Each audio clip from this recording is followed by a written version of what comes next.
Halo, jumpa lagi kita dalam pelajaran berikutnya, perpangkatan dan bentuk akar. Ini kita pelajari di kelas 7 sudah, kemudian dilanjutkan dengan di kelas 9 ini. Oke, dikatakan perpangkatan, biasanya perpangkatan itu ditulis dengan A pangkat N, di mana A-nya ini disebut dengan bilangan pokok dan N-nya disebut dengan pangkat atau eksponen.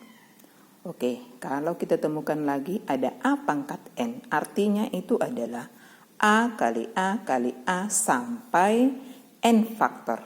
Ya, N faktor sebanyak N maksudnya perkaliannya.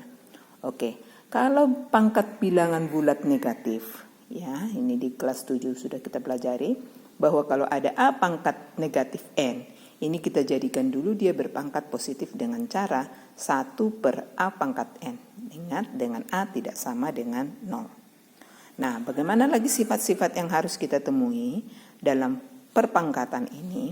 Kalau ada pecahan berpangkat N sama dengan yang tadi, A per B pangkat N, artinya A per B dikali dengan A per B dikali dengan A per B sebanyak N faktor. Ingat bahwa A dan B tidak sama dengan 0 dan N lebih besar dari 0. Oke, gimana kalau kita temukan pecahan berpangkat negatif, A per B pangkat negatif N, maka ini sama dengan B per A dipangkatkan N. Lihat ini, ya, lihat syaratnya. Kemudian kalau ada pecahan A per B dipangkatkan 0, nilainya adalah 1. Kemudian kita lanjutkan.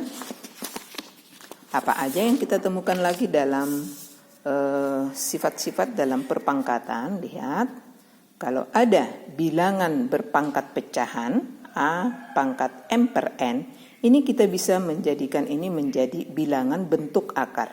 Lihat, ini A pangkat M per N ternyata itu sama dengan akar pangkat N dari A pangkat M. Ya, boleh juga sama seperti ini. Kemudian kalau kita temukan akar pangkat N dari A pangkat N, di mana akar dengan pangkatnya sama, maka ini akan kita jadikan bilangan berpangkat A pangkat N per N. Maka N per N hasilnya adalah 1, berarti nilainya ini adalah A. Jadi kalau ditemukan bilangan bentuk akarnya sama dengan pangkatnya, maka nilainya adalah A. Ya. Kemudian ini tadi sudah, kalau bilangan berpangkat 0, nilainya adalah 1 dengan syarat bahwa A tidak sama dengan 0. Kemudian bilangan berpangkat negatif, lihat. Nah, ada lagi yang harus kita ingatkan bahwa kalau ada bilangan berpangkat, ya, perkalian seperti ini, bilangan pokoknya sama, maka di sini berlaku sifat bahwa A pangkat M dikali A pangkat N ini akan sama dengan A pangkatnya ditambah M tambah N. Kemudian ini namanya bilangan berpangkat dipangkatkan, maka pangkatnya dikalikan. Kemudian untuk pembagian A pangkat M dibagi dengan A pangkat N, untuk pembagian maka berlaku sifat bahwa ini bisa kita selesaikan menjadi A pangkat M dikurang N. Kemudian yang berikutnya, ya, yang harus diketahui, lihat ini bahwa A kali B pangkat M ternyata itu sama dengan ini. A per B pangkat M ternyata sama dengan A pangkat M per B pangkat M. Ini tadi sudah kita pelajari. Ini juga demikian. Akar pangkat N dari A kali B ini boleh kita pisah menjadi akar pangkat N dari A dikali dengan akar pangkat N dari B. Nah, bagaimana dengan ini? Akar yang double seperti ini sama saja. Maka ini bisa kita buat menjadi akar pangkat M kali N dari A. Untuk A lebih besar sama dengan 0. Nah, dari sifat-sifat ini pastinya kita bisa menyelesaikan operasi bilangan berpangkat. Ya, operasi bilangan berpangkat menggunakan sifat-sifat yang sudah kita pelajari. Oke, baik, kita buat dari soal yang pertama. Di sini ada Y pangkat 3 dipangkatkan 3, Y pangkat 5 per Y pangkat negatif 4. Kalau begitu kita menggunakan di sini bilangan berpangkat pangkatnya dikalikan menjadi Y pangkat 9 dikali Y pangkat 5. Ini perkalian. Berarti kita gunakan sifat kalau perkalian bilangan pokoknya sama maka pangkatnya dijumlahkan. Maka terjadilah 9 ditambah 5 per Y pangkat min 4. Nah, di sini ada pembagian, berarti kita gunakan sifat. Kalau pembagian maka pangkatnya dikurang. Ini tadi Y pangkat 14 dikurang negatif 4. Oke, min dikali dengan min ini menjadi plus ini. Berarti ini menjadi Y pangkat 14 ditambah 4. Maka jadilah Y pangkat 18. Oke, yang berikutnya adalah soal yang kedua. Misalnya seperti ini. Kita temukan soal seperti ini. Di sini ada 9 pangkat N, 3 pangkat 5, 27 kali pangkat 3. Nah, artinya bilangan pokoknya di sini tidak sama. Kita usahakan sama bilangan pokoknya supaya sifat-sifat dari perpangkatan itu bisa kita gunakan. Maka biasanya ini akan kita buat ke bilangan pokok yang kecil, yaitu 3 di sini. Berarti 9 ini akan kita jadikan 3 pangkat 2. Ingat, ini tadi pangkat N. Kemudian 3 dikali dengan 3 pangkat 5. Kemudian yang 27 kita jadikan 3 pangkat 3.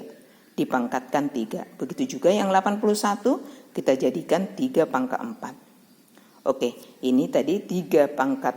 Kalau di sini kosong artinya dia berpangkat 1. Nah, setelah bilangan pokoknya sama semua, maka sifat-sifat daripada perpangkatan itu bisa kita gunakan. Berarti di sini adalah 3 pangkat 2N.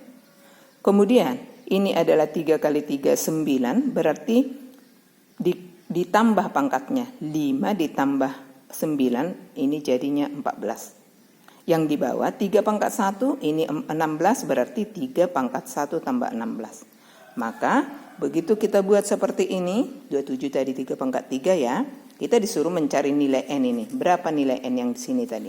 Oke, begitu kita samakan bilangan pokoknya semua, kita gunakan sifat-sifat itu tadi, maka terjadilah, lihat, 3 pangkat 2N.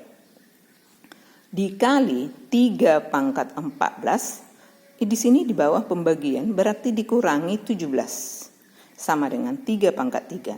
Sampai di sini 3 pangkat 2N dikali dengan ini hasilnya adalah negatif 3. 3 pangkat min 3 sama dengan 3 pangkat 3.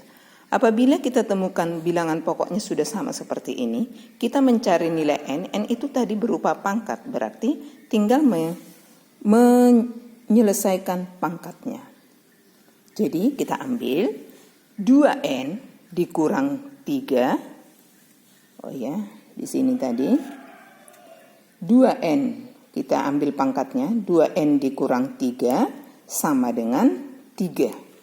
Nah, begitu kita buat seperti ini persamaan dari pangkatnya, maka 2N dikurang 3 sama dengan 3. Yang ini kita pindahkan, 2N sama dengan 3 ditambah 3. Berarti N-nya itu bisa kita peroleh, yaitu 3 tambah 3 adalah 6, dibagi dengan 2, maka hasilnya adalah 3. Maka nilai N adalah 3. Ya. Demikian soal kali ini. Sampai jumpa. Terima kasih.